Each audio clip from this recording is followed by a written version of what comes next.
some GOP candidates and lawmakers have assembled like a crime-fighting cartoon squad ready to take on wokeism. The problem? Voters don't really care as much about tackling woke issues as Republican candidates may think, new polling suggests. In fact, more GOP voters favored candidates who focused on law and order, a new New York Times and Siena College poll of Americans, with emphasis in Iowa, where voters will be the first to cast their ballots in the primaries. About 65% of those Republicans polled said they would prefer the latter candidate, the Times reported. The poll surveyed 1,329 registered voters nationwide, including an oversample of 818 registered Republican voters, according to the Times. It was conducted in English and Spanish by phone from July 23 to 27.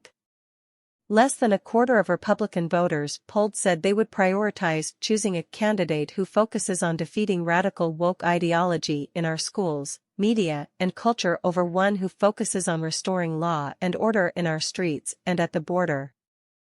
I don't like the term woke, former president and current 2024 GOP frontrunner Donald Trump said recently in a jab at Florida Governor Ron DeSantis, per the Times. It's just a term they use, half the people can't even define it, they don't know what it is. Indeed, presidential candidate DeSantis, who has been in a year-long battle with the Walt Disney Company, built a reputation on challenging woke policies and companies. Entrepreneur Vivek Ramaswamy followed a similar strategy, releasing a book called Woke Incorporated, Inside Corporate America's Social Justice Scam, prior to his candidacy. But the social culture pandering might not be worth it in terms of wooing voters. Christy Boyd, a 55-year-old from Pennsylvania, told the Times that she doesn't see why government officials should be involved in some issues. She specifically mentioned Disney, as well as the conservative boycott of Bud Light following the company's brief association with a transgender influencer.